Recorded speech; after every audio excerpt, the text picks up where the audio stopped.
He's not even worth the meat we'd waste on him. Leave the runt to freeze." Those were the words that carried across the frozen courtyard on a wind sharp enough to cut, and the small girl crouched behind the woodpile felt them land in her chest like shards of ice. She had come only for kindling, only to gather what scraps the storm had knocked loose, and instead she had stumbled into the tail end of something monstrous.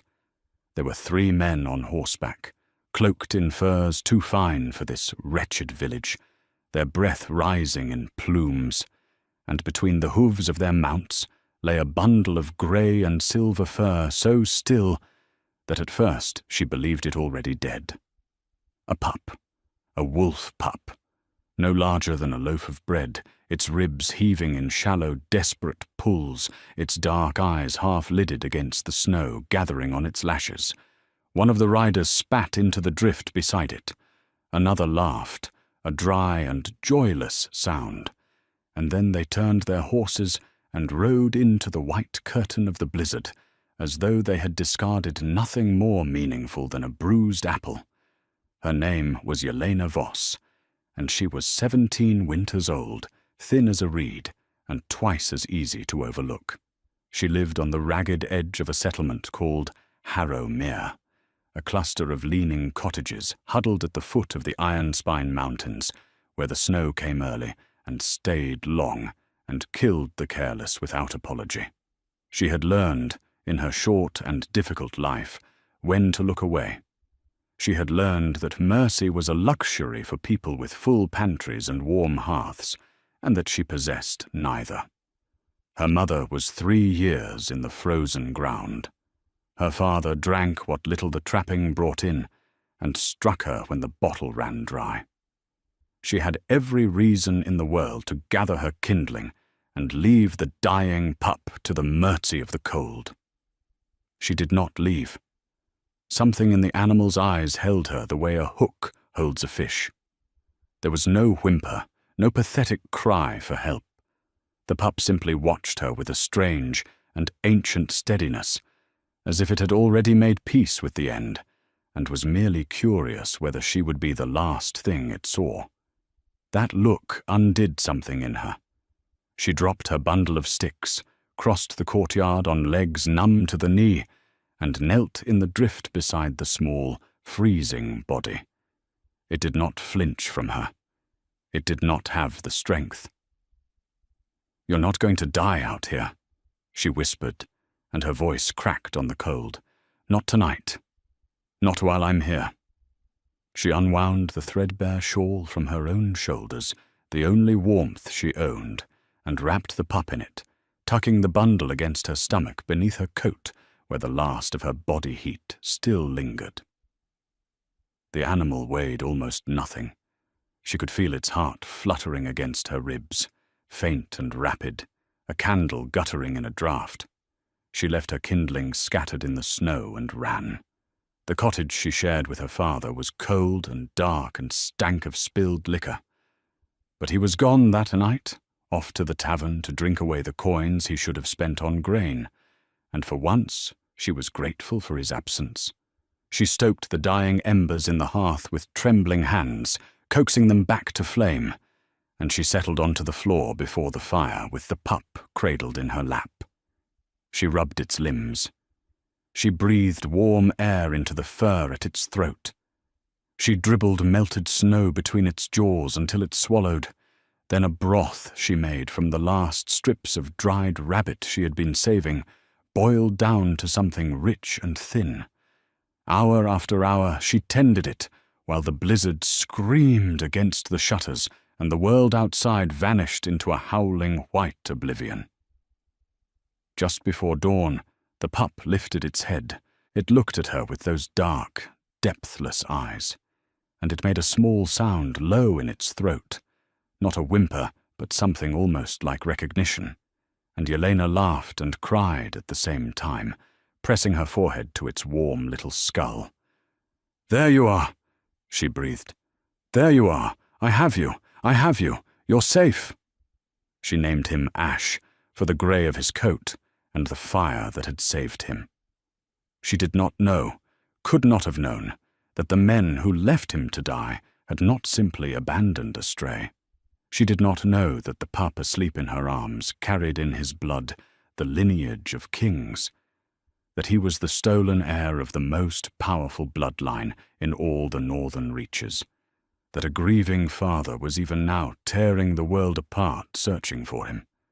She knew only that he was small and cold and alive and hers, and in the grey light of morning, with the storm finally spent and the mountains glittering hard and cruel against a pale sky, she made him a promise she intended to keep.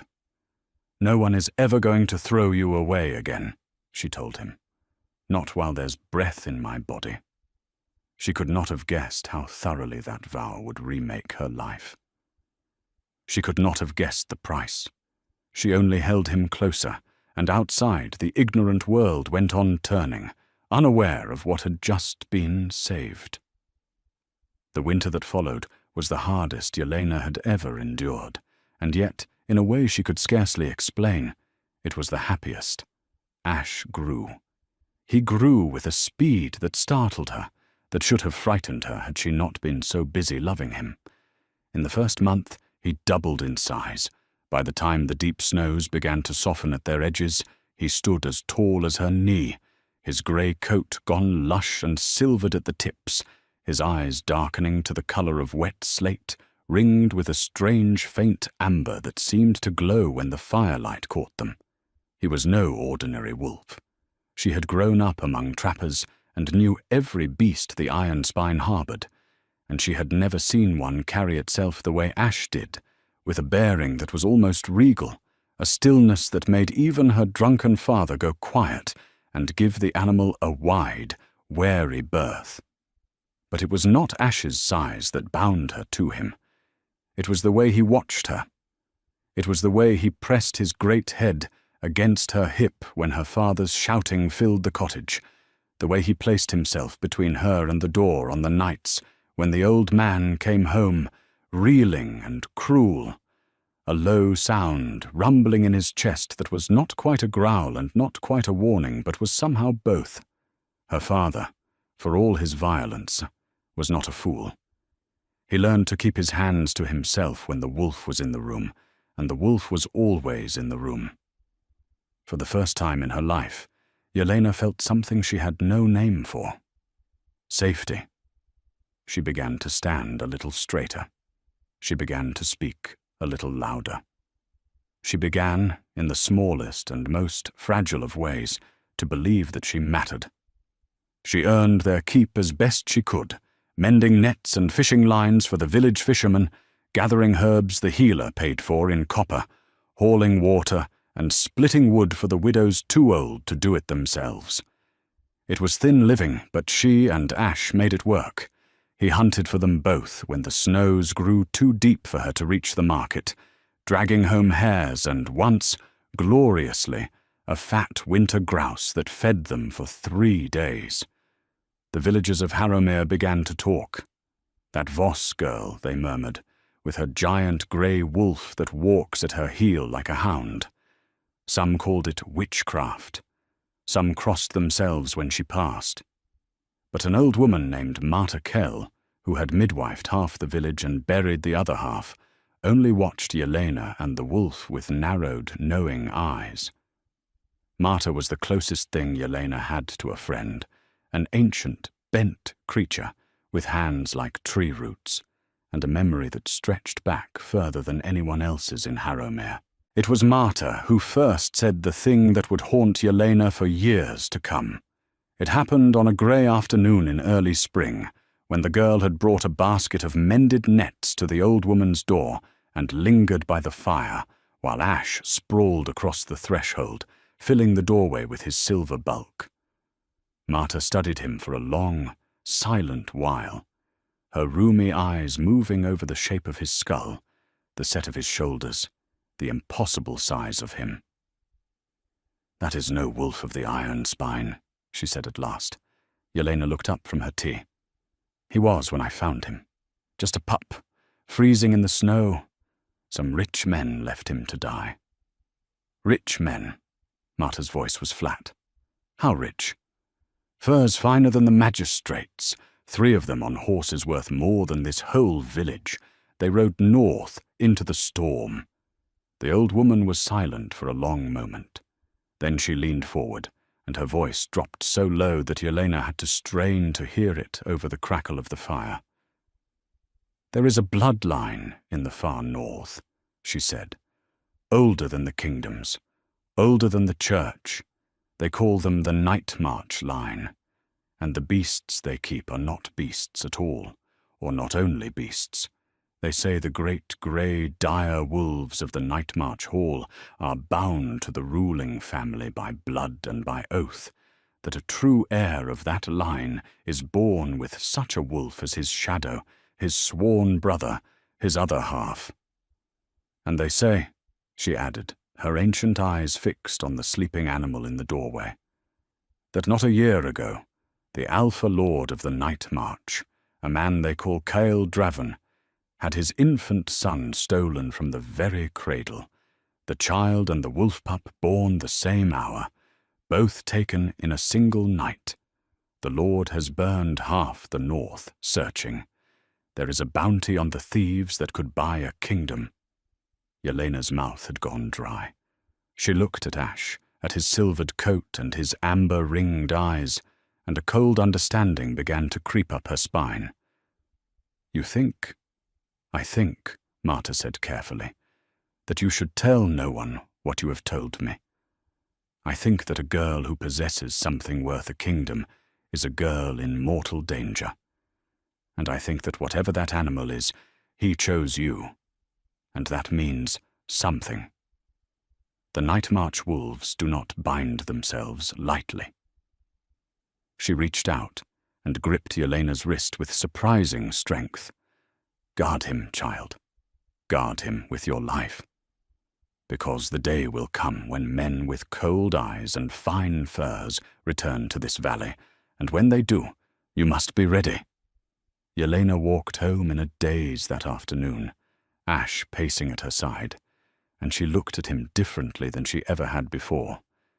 Not as a stray she had saved, as a secret, as a weight, as a promise that had grown far heavier than she had understood when she made it. She thought of the men who had left him to freeze, and a slow, cold anger kindled in her belly, the first true anger she had ever allowed herself to feel. They had not simply abandoned a pup. They had discarded an heir, thrown away something precious and irreplaceable as if it were nothing, as if it were less than nothing. And they had never imagined, in their arrogance, that the girl behind the woodpile would pick up what they cast away and make it hers.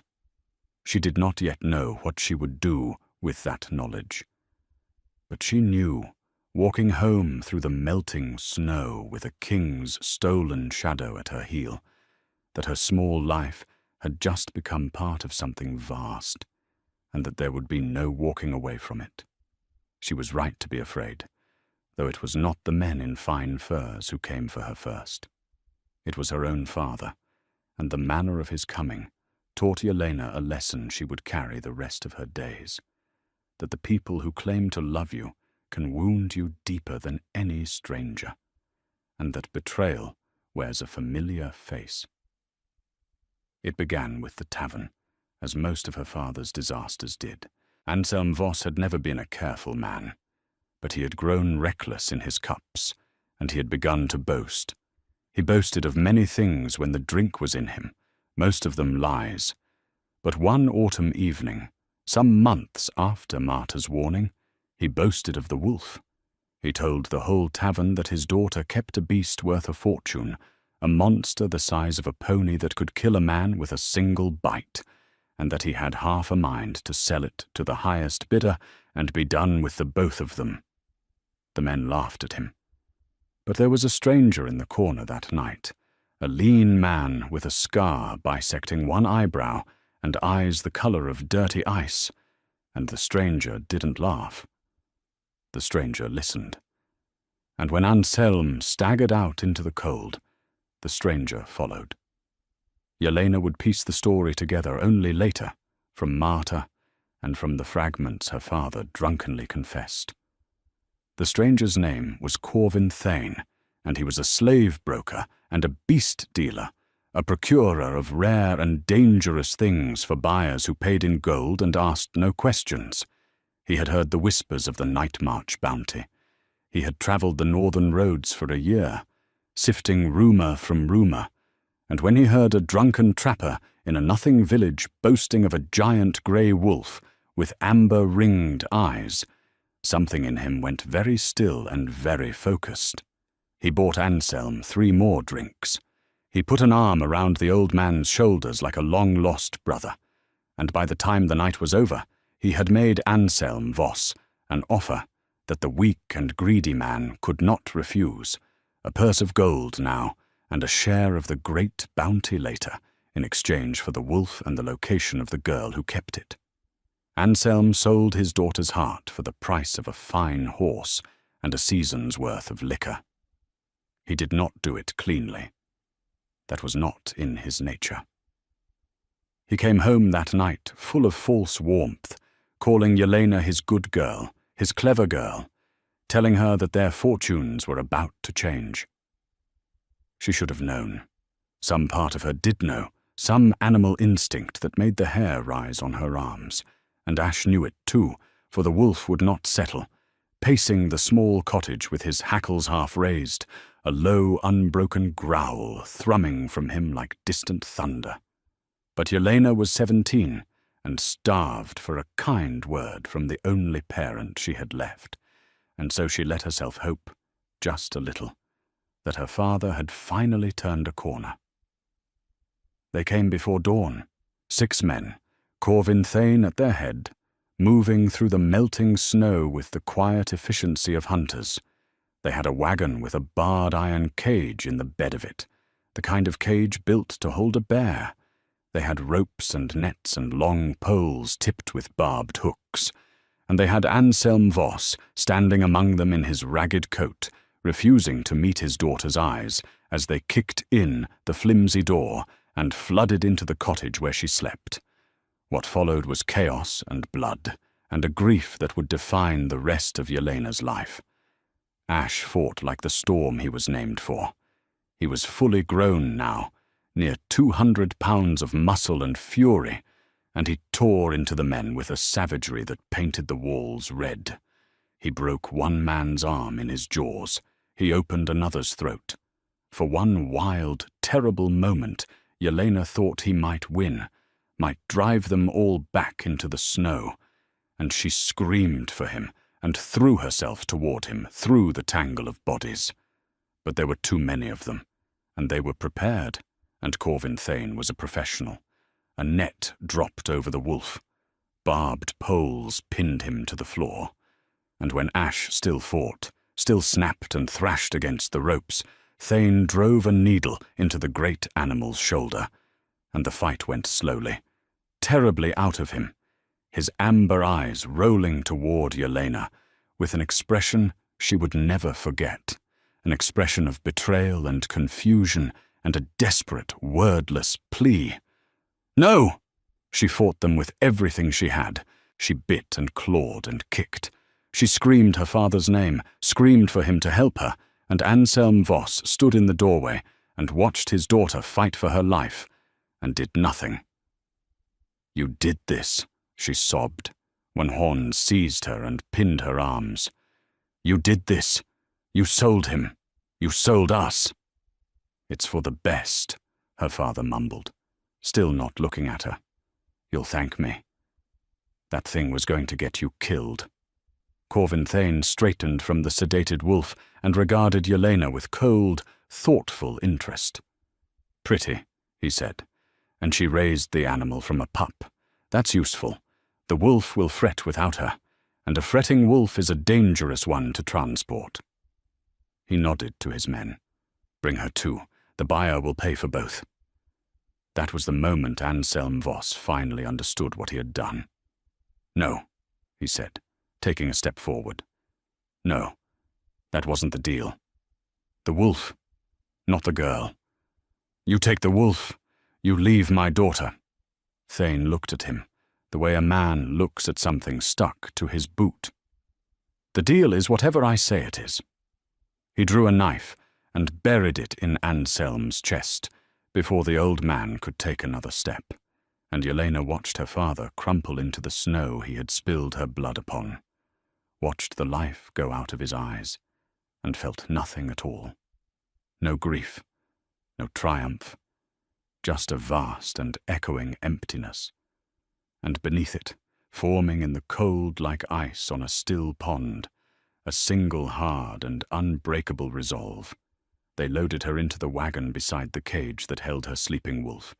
They chained her wrists, and as the wagon lurched into motion, carrying her away from the only home she had ever known, Yelena Voss pressed her face against the cold iron bars, laid her hand against Ash's slow-breathing flank, and made him a new promise, whispered so low that only he could hear. "They think they've won," she breathed. "They think we're finished. But I found you in the snow, and I will find a way out of this. And when I do, every single one of them is going to wish they had left us alone." The wagon rolled north into the mountains, and the world outside remained ignorant of what it was carrying, ignorant of the fury being forged in that iron cage, ignorant that it had just made an enemy who would not rest until the debt was paid in full. The journey north lasted 11 days, and Yelena spent every one of them learning. She had always been observant, a survival trait honed in a household where reading her father's moods meant the difference between a quiet night and a beating, but now she turned that skill outward with a cold and merciless precision. She learned Corvin Thane's men. She learned which of them drank and which stayed sober, which were cruel and which were merely obedient, which watched her with hunger and which watched her with fear. She learned the routes they travelled, the way stations where they stopped, the names they let slip when they thought she was leaping. She was a slave now, a prisoner, but she made herself into something more useful than a captive. She made herself into a student of her captors, and she filed away every scrap of knowledge against the day she would need it. Ash recovered slowly from the drug, and when he woke fully to find himself caged and Yelena chained beside him, he did not thrash or howl. He simply lay against the bars nearest her, pressed his warm flank to her cold hands, and watched Corvin Thane with an unblinking amber stare that made even that hardened man uneasy. There was intelligence in that stare, and there was patience, and there was a promise of violence deferred, but not forgotten.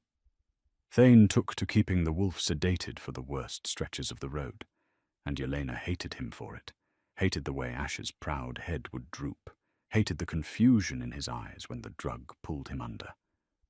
But she said nothing. She had learned the value of silence. She had learned that a captor grows careless with a prisoner who seems broken, and so she let them believe she was broken, and she watched, and she waited. On the 11th day, the wagon crested a high pass, and Yelena saw the north for the first time. It stole the breath from her lungs. Below them, cradled in a valley of black stone and blue ice, sprawled a fortress city unlike anything she had imagined possible, its walls hewn from the living rock of the mountains, its towers crowned with banners the color of old blood, its streets teeming with a people taller and fiercer looking than any she had known. And at the heart of it all, rising like a fist against the pale sky, stood a great hall of dark timber and darker stone, and even from this distance Yelena could see the shapes moving in the courtyards around it, huge grey shapes, wolves the size of ponies pacing the battlements beside their human companions. The Night March Hall. She understood then, with a lurch of terrible clarity, exactly where Corvin Thane was taking her stolen wolf. Not to some private buyer. home, to the very hall from which he had been stolen, to be sold back to the grieving lord who had lost him, for a bounty that could buy a kingdom. But Thane, it turned out, was not so honest as that. Yelena learned the truth on the final night, camped in the shadow of the city walls, when she feigned sleep and listened to Thane speak in low tones with a hooded figure who had come out from the city to meet him. The figure was a woman, her voice smooth and cultured, and colder than the mountain wind, and she spoke of the Night March Lord as one speaks of an enemy. Kael Draven has torn the North apart, searching for this animal, the woman said. He believes the wolf is the key to finding his son. And he is not wrong. The beast and the boy were bound at birth. Where one is, the other can be found. The wolf will lead him to the child. Then why not simply collect the bounty? Thane asked. The Lord will pay a fortune for the animal's safe return. Because a fortune is small, the woman said, and a throne is not. I do not want the wolf returned to Kael Draven. I want the wolf, and I want to control what it leads us to, and I want Draven kept blind and grieving until my own plans are ripe. You will not sell this animal back to its master. You will sell it to me. And you will forget you ever knew where it came from. A purse changed hands, heavier than any Thane had held before, and Yelena heard the man's greed win out over whatever caution he possessed. She lay in the dark with her heart pounding, and understood that she had stumbled into something far larger than a stolen pet. There was a war being waged in the shadows of the Night March Hall, a war for the throne itself, and the hooded woman was playing a game whose stakes Yelena could scarcely comprehend. And Ash, her Ash, the freezing pup she had cradled in her arms, was somehow the piece that could tip the whole board. She made her decision in that moment. She would not let the hooded woman have him. Whatever it cost her, whatever it took, she would get word to the grieving lord, to Kael Draven, that his stolen shadow lived, and that a traitor moved against him. It was madness. She was a chained slave in the heart of an enemy stronghold, with no allies and no resources, and no reason to believe anyone would listen to the ravings of a captive girl. But she had made Ash a promise, twice now, and Yelena Voss did not break her promises. Her chance came at the city gate the next morning, in the crush and chaos of the market crowd, and she took it with the desperate courage of someone who has nothing left to lose. As the wagon rolled through the gate, hemmed in by merchants and beasts and the press of bodies, Yelena screamed. She screamed the only words she thought might matter, screamed them at the top of her lungs into the startled crowd. "The wolf lives! Tell Lord Draven the Night March wolf lives! A traitor has him! Tell the Lord his shadow lives!" Thane's men were on her in an instant, a hand clamped brutally over her mouth, a fist to her ribs that folded her in half. But the words were out. The words were loose in the crowd, and she saw faces turn, saw a ripple of shock move through the throng. And she knew, even as they dragged her back and the wagon lurched forward, that the seed was planted. Somewhere in that crowd, someone had heard.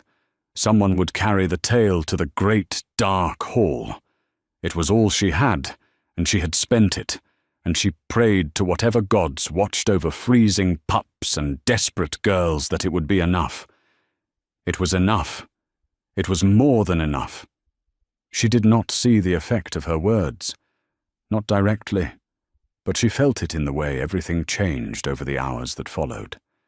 Thane, spooked, tried to move the wagon quickly through the city and out the far gate to whatever hidden place the hooded woman had appointed. But word travels fast in a city that has grieved for a year, and the name of the wolf was a spark in dry tinder. By midday the streets were thick with rumor, and by afternoon they were thick with soldiers, grey-cloaked men bearing the blood-red banner of the Night March, moving through the market with grim purpose, asking questions, searching wagons. Thane never made it to the far gate. They cornered him in a narrow lane between two warehouses, and Yelena, pressed flat against the floor of the wagon with her heart in her throat, heard the ring of drawn steel and the shouts of men and the sudden, joyous, ferocious howl of a wolf who had smelled home. Then the barred door of the wagon was wrenched open and light flooded in, and Yelena looked up into the face of the most formidable man she had ever seen. He was tall, impossibly tall, broad through the shoulders and grey at the temples, though his face was not old, and he was dressed all in black leather and dark furs with a great grey wolf at his side, a beast even larger than Ash, scarred and ancient and regal. But it was his eyes that struck her, for they were the colour of wet slate ringed with faint amber, and they were Ash's eyes, exactly Ash's eyes, and in that instant Yelena understood beyond any doubt whose shadow she had saved. This was Kyle Draven, the Alpha Lord of the Night March, and his gaze went past her to the cage where Ash strained against the bars, and something broke open in that hard and grieving face, something raw and disbelieving and painfully, achingly hopeful. Fenrir, he whispered, and the name meant nothing to Yelena, but everything to the wolf, who threw back his head and howled again, a sound of such joy and longing that it brought tears to her eyes. Kyle Draven tore the cage open with his own hands, and the two wolves fell upon each other in a tangle of grey fur and whining and rough affection, the great scarred elder and the young silver stranger, brothers reunited, and the Lord knelt in the filth of the lane and buried his face in Ash's neck and wept without shame before his own soldiers. Then he turned to Yelena, and his weeping stopped, and his face became something carved from the mountain itself. "You," he said, "you are the one who screamed in the gate. You are the one who kept him alive." His men had already dragged Corvin Thane forward in chains, the beast broker's cold eyes flicking desperately between the Lord and the girl, calculating even now. "This slave lies, my lord," Thane said quickly. "She stole the animal. I recovered it. The bounty is mine by right." "I found him freezing in the snow," Yelena said. Her voice was hoarse from screaming and hunger and 11 days of silence. But it did not shake. She lifted her chained hands so the Lord could see them. "3 of your own men left him to die in a village called Harrowmere, in the far south of the Iron Spine. They laughed as they rode away. I took him in. I raised him. I fed him from my own mouth when there was nothing else. And this man," she looked at Thane with an ice that surprised even her, "bought me from my father like cattle, murdered my father when he objected, and was carrying us both to sell to a hooded woman who told him not to return the wolf to you. She said she wanted to control what the wolf led her to. She spoke of a throne. She wanted you kept blind and grieving while her plans ripened." She held the Lord's terrible gaze. "I do not know her name, but she meant to use your son against you, my lord, and this man was her hound." Silence fell over the lane, a silence so complete that Yelena could hear the two wolves breathing, could hear the distant sounds of the market, could hear the frantic hammering of her own heart. Kyle Draven's face had gone perfectly still, but his eyes had turned to something molten, and when he spoke, his voice was very soft and very dangerous. "A hooded woman," he said, "who spoke of a throne." He looked at Thane, and the beast broker began, at last, to understand that no cleverness would save him. "You will tell me everything," the Lord said. "Every word, every name, every place you were to meet her. And if you lie to me even once, I will feed you to the wolves you sell piece by piece over the course of a very long night." He turned to his soldiers. "Take him. Keep him breathing. I have questions." Then he crossed to Yelena, and to her astonishment, he knelt again, this time before her, and with his own hands he broke the chains at her wrists as though they were made of straw. "You saved my son's shadow," he said. "Fenrir was bound to my child at birth, wolf and boy, two halves of one soul. When they were stolen together, I lost them both, and for a year I haven't known if either lived. Now you tell me the wolf survived because a starving girl in a nothing village gave him her own food and her own warmth and her own shawl." His voice roughened. "You will not be a slave in my city. You will be my honored guest, and you will want for nothing, and you will help me find what this creature can lead me to. Because if the wolf lives," his eyes moved to Ash, to Fenrir, pressed once more against Yelena's side, even here, even now, "then my son may live also, and you, girl, may be the only person in this world he still trusts." Yelena looked down at the wolf she had saved, at the amber-ringed eyes that had held her through a killing winter, and she understood that her small life had become larger than she had ever dreamed, and that the promise she had made behind a woodpile in the snow had led her, by roads she could never have foreseen, to the very center of a war for a kingdom. She should have been afraid. Instead, she felt something hard and bright kindle in her chest, something that had been forged in an iron cage and tempered by grief, something that had a name at last. It was purpose. "Then let me help you," she said. "Let me find your son." They gave her a room in the great dark hall, a room larger than the entire cottage she had grown up in, with a fire that never went out, and food that never ran short, and a bed so soft she could not sleep in it the first 3 nights, lying instead on the floor beside Ash, with her hand buried in his fur, the way she had done all through that first terrible winter. The servants did not know what to make of her, this thin, wary southern girl in her borrowed finery, who flinched at raised voices and stole bread from the table to hide beneath her pillow out of an old and unbreakable habit. But she did not care what they made of her. She cared about only one thing now, and that thing consumed her waking hours entirely.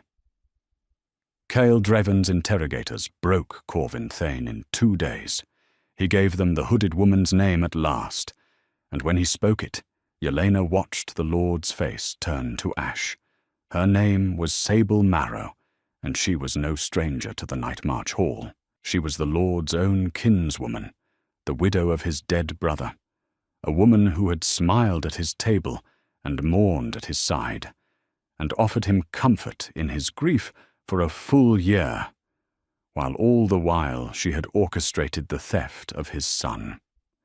Thane gave them the meeting place she had appointed, an abandoned watchtower in the high passes, and Cael Dreven's first instinct was to ride there at once with 100 men and burn it to the ground. It was Yelena who stopped him. "If you ride on her with an army, she will know she is discovered," Yelena said, in the war room where the Lord and his captains had gathered, and every hard northern face turned to stare at the southern girl who dared to speak. She did not let their stares stop her. She had learned in the wagon that the greatest weapon of the underestimated is that no one expects them to be dangerous. "She has your son hidden somewhere, my lord. If she knows her plot is uncovered before you find the child, she has no reason to keep him alive. Dead children tell no tales, and a dead heir cannot claim a throne she means to take. You cannot storm her. You must let her believe her plan proceeds. Let Thane deliver the wolf to her as arranged." You would give the wolf back to the woman who stole my son? Kael Draven's voice was thunder. I would give her Fenrir, Yelena said steadily, because Fenrir is bound to your son, and where the wolf goes, the wolf will find the boy. Let her take him to wherever she keeps the child, and let me go with him. The room erupted. It was madness, they said, to send the girl into the enemy's hands, to risk both the wolf and the only witness they had. But Yelena raised her voice over them, and there was something in it now, something that had not been there when she screamed at the city gate, a hard-won authority that made even the grizzled captains fall silent. He trusts me, she said. He will not go quietly with anyone else, and I have spent 11 days learning how men like Thane think and move and lie. I can play the broken slave. I have been doing it my whole life. Send me in, and I will find your son, and I will send you word of where he is, and then you may bring your army and your fire and your justice all at once, and rescue the boy and take the traitor in the same stroke. She met the Lord's molten eyes without flinching. You lost your son because you trusted the wrong person. Do not lose him again, because you would not trust the right one. The silence after those words stretched long and taut, and Kael Draven, Alpha Lord of the Night March, looked at the thin southern girl who had saved his son's shadow from the snow, and slowly, slowly, he nodded. The plan was set in motion with the precision of a blade sliding home. Corvin Thane, given the choice between cooperation and the long night he had been promised, played his part to perfection, for terror is a wondrous teacher. He sent word to Sable Marrow that he had the wolf and the girl who tended it, and that he would deliver them to the appointed watchtower on the night of the new moon. Yelena went back into her chains, real chains this time, for the deception had to be total, and she rode north again in the barred wagon with Ash beside her, the two of them playing at captivity, while 100 of the Lord's finest riders shadowed them through the high passes, always just out of sight, ready to fall like an avalanche the moment the word was given. The watchtower was a broken thing of black stone perched on a knife-edge ridge, and Sable Marrow was waiting for them there, hooded still, flanked by a dozen hard-eyed sellswords. Yelena saw her clearly for the first time in the torchlight, and she was beautiful in the way of a frozen lake, all pale, smooth plains and dark depths, with eyes that missed nothing. Yelena kept her own eyes down, kept her shoulders bowed, made herself small and beaten and forgettable, and all the while she watched and listened and waited. "The wolf is unharmed?" Sable asked, circling the cage where Ash lay in feigned, drugged stupor. "As ordered," Thane said. "The girl kept it calm. It frets without her." Sable's gaze slid to Yelena, cold and assessing. "Then the girl comes too. My nephew has grown attached to strange comforts in his captivity. Perhaps a wolf and a wolf girl will settle him." And there it was, the words Yelena had prayed for, the confirmation that the boy was alive and near. She kept her face blank. She did not let the leap of her heart show. My nephew, his captivity. Somewhere close, the stolen air of the night march drew breath. They traveled through the remainder of the night, up a hidden trail that Yelena committed to memory with every fiber of her being, counting the turns, marking the landmarks by starlight, until they came at last to a place that had once been a hunting lodge, tucked into a hanging valley so remote that no army could stumble upon it by chance. And inside, in a small, cold room with a single high window, Yelena found the boy. He was perhaps a year old, thin and pale and solemn, with a shock of dark hair and eyes the colour of wet slate, ringed with faint amber, his father's eyes, his wolf's eyes. And when the servants brought the great grey wolf into the room, the child's whole face transformed.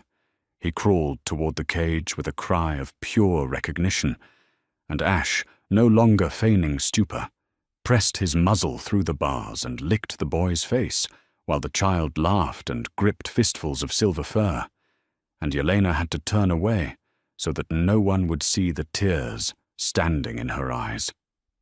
She had done it. She had found him. The stolen heir of the night march was here, alive, breathing, whole, and the wolf she had saved from the snow had led her straight to him just as she had promised. But finding him was only half the task, and the more dangerous half remained. She had to get word to Kael Draven. She had to describe the hidden trail, the hanging valley, the lodge and its defenders, and she had to do it without being caught in the heart of an enemy stronghold, surrounded by sellswords who would open her throat without a second thought if they suspected her for even a moment. So Yelena did what she had always done. She made herself small and useful and invisible.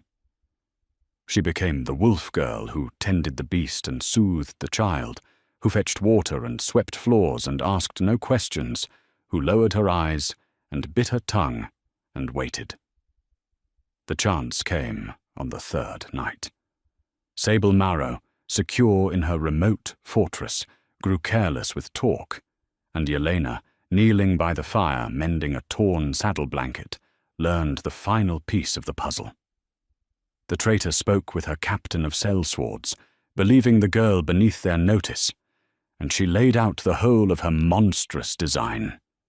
She meant to keep the boy alive, but hidden for 2 more years, until Kael Draven, mad with grief and heirless, could be persuaded to name an heir from among his kin. She, as his brother's widow and the mother of the Lord's only nephew, would put her own son forward. And then, when the succession was secured, the stolen heir would meet a quiet accident, and the last obstacle between Sable Marrow's bloodline and the throne of the Night March would simply vanish. She spoke of it the way a merchant speaks of inventory, and Yelena listened with a stillness that cost her everything. And when at last she rose to bank the fire, she carried the whole terrible truth locked behind her calm, forgettable face. That night, she wrote her message. She had no ink and no paper, but she had learned other ways. She took a scrap of the boy's swaddling, and, with a needle from her mending kit and blood from her own pricked finger, she stitched into the cloth a crude map of the hidden trail and the marks that would guide the Lord's riders to the hanging valley. Then she waited for the deepest part of the night, and she opened the barred cage that held Ash, and she knelt before the great silver wolf and pressed her forehead to his. "You have to go back to him," she whispered. "One last time. You know the way. You brought me here. Now bring him to me." She tied the bloodied cloth beneath his collar where it would not show. "Go to your brother. Go to your father. Bring them home."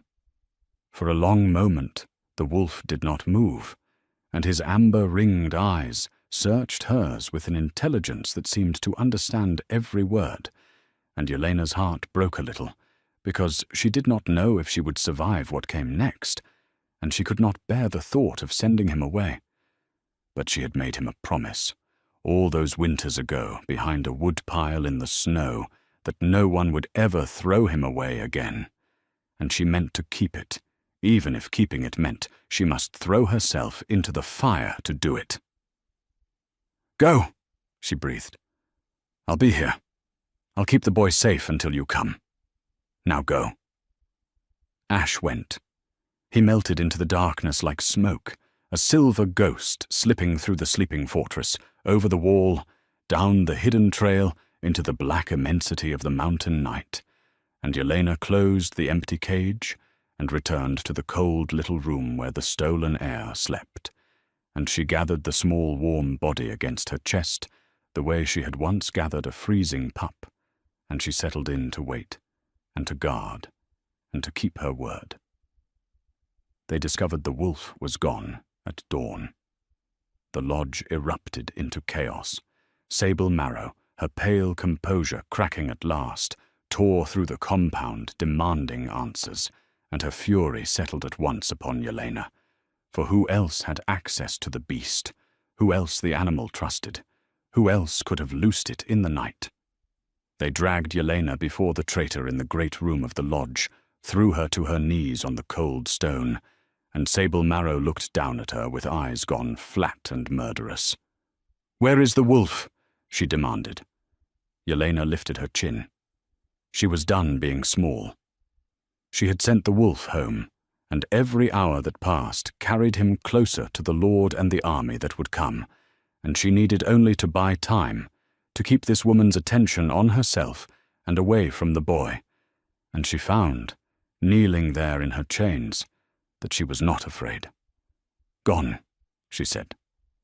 "Home, to his brother and his father, and to the truth of what you are." She smiled, and there was no warmth in it, only the cold satisfaction of a debt about to be paid. "You should have left him in the snow. That was your mistake, all of you. You threw away something you did not understand, and you never imagined the girl behind the woodpile would pick it up. Lord Draven is coming, Sable Marrow.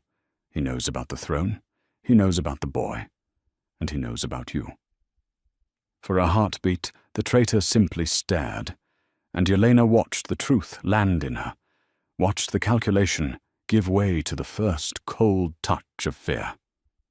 Then Sable Marrow's face twisted, and she seized a knife from her belt, and she crossed the room toward the door that led to the child's chamber. "Then I will leave him nothing to save," she hissed. Yelena moved before she had decided to move. Chained as she was, half-starved, no warrior, she threw herself across the room and into the traitor's path, and she wrapped her chains around the woman's arm and pulled her down, and the two of them crashed to the stone floor in a tangle of limbs and steel.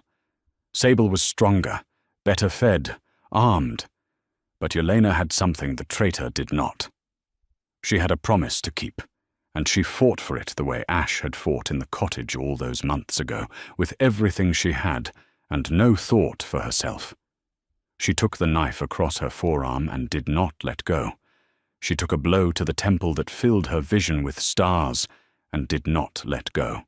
She held on, and she screamed, and she made herself an immovable thing between the murderer and the child, because that was who she was now. That was who the winter had made her, and she would die before she broke her word. She was losing. The traitor wrenched free, raised the knife, and that was the moment the world outside the lodge exploded into thunder. Kael Draven had not waited. The wolf had reached him at the mouth of the pass, the bloodied cloth beneath his collar, and the Lord had read the crude stitched map by torchlight and thrown his whole force up the hidden trail through the last dark hours before dawn. And now the hanging valley shook with the sound of 100 riders, and the howling of a dozen war wolves, and the crash of the lodge gates coming down. The sellswords broke and died. Sable Marrow's mercenaries, unpaid loyalty being no loyalty at all, threw down their arms or fled into the mountains to be run down by the wolves. And into the great room of the lodge, over the bodies of the men who had guarded the traitor, came Kael Draven, with his grey blade drawn, and his ancient wolf at his heel, and his stolen son's silver shadow beside him, and his molten eyes found the scene before him in an instant, the traitor with the knife, and the bleeding girl who would not move from the child's door. Sable Marrow froze. She looked at the Lord, and she looked at the army behind him, and she looked at the ruin of everything she had schemed for, and the cold, beautiful mask fell away entirely to reveal the small and frightened thing beneath. "Kyle," she began. "Kyle, I can explain." The girl laughed as she... "You held my son," Draven said, and his voice was very quiet, quieter than the howling wolves, quieter than the dying, and somehow it filled the whole room. You sat at my table. You mourned with me. You watched me tear the North apart in grief, and you smiled. And all the while you had him. You would have let me name your child heir over the cooling body of my own. He did not raise his sword. He did not need to. He simply looked at her, and the full weight of his ruined grief and his terrible knowing settled over her like a mountain. I will not kill you, he said. Death is too clean and too quick, and you have not earned it. You wanted a throne. You will spend the rest of your life in the deepest cell of the Night March Hall, and you will know every single day that you had everything, and you threw it away for something you were never strong enough to hold. He nodded to his soldiers, and they took her, and Sable Marrow, widow and traitor, and murderer of a father in the snow, was dragged from the room screaming, and the sound of it faded down the mountain and was gone. Then the lodge was quiet, and Draven crossed the room and knelt beside Yelena, where she sat bleeding against the child's door with the boy now gathered in her lap, safe, whole, reaching up to pat her wounded face with small, curious hands, while Ash pressed close against them both, and the Lord of the Night March looked at the thin southern girl who had saved his son twice over, and he could not find his voice at all. I kept my word, Yelena said, and she was weeping now, all the fear and the fury and the long, cold months of it pouring out of her at once. I told him no one would ever throw him away again, and no one will, not while there's breath in my body. Draven wept too, then, this hard and terrible man, and he gathered his son and the wolf and the wounded girl all together in his great arms, as though he could not bear to be parted from any of them. And outside the sun rose over the black mountains and gilded the snow, and the world that had once been ignorant of what it had lost woke at last to what had been reclaimed. It would take a long time for the wounds to heal, the ones on Yelena's arm and the deeper ones beneath. But she was no longer a girl behind a woodpile, no longer a slave in an iron cage, no longer anyone the world could throw away. She was the one who had picked up what kings discarded and made it hers, and in doing so had found her own worth at last, not granted by any lord or bought by any gold, but proven in the snow and the blood and the keeping of a promise, entirely on her own. And if this story stirred something in you, if you felt the cold of that first winter and the fire of that final dawn, then take a moment now to like this video, so more people can find it. Share it with someone who needs to remember that their kindness is never wasted, that the smallest mercy can change the whole shape of a life. Subscribe and join our community of people who love stories, where the overlooked rise and the discarded reclaim their power. And tell me in the comments, would you have stopped for the freezing pup in the snow, knowing nothing of what he was? I think you already know the answer. I think that's exactly the kind of person you are. In the seasons that followed, Yelena did not slip quietly back into obscurity, though a smaller soul might have. She stayed. The Lord's Sun grew strong with her at his side, and Fenrir at his heel, and the great dark hall that had been a place of grief became, slowly, a place of laughter again. The servants who had not known what to make of the wary southern girl learned her name and spoke it with respect, then with affection, then with the particular fierce loyalty the North reserves for those who have proven themselves in blood. Draven offered her titles, lands, gold enough to drown in. She refused most of it. She had never wanted what was granted. She wanted only what was true. But she accepted a place at his table, and in time a place beside him, for the Alpha Lord had learned the bitter cost of misjudging worth, and he did not intend to make that mistake twice. On winter nights, she would sometimes walk the battlements alone, the wind sharp against her face, and look south toward the iron spine, where a starving girl had once knelt in a killing storm. She thought of Marta Kell, and sent for her, and gave the old woman a warm hearth for her final years. She thought of the men who had ridden away laughing, and she thought of the promise she had kept. The world had thrown away a freezing pup and a nothing girl, and lived to learn what it had lost. She never let it forget.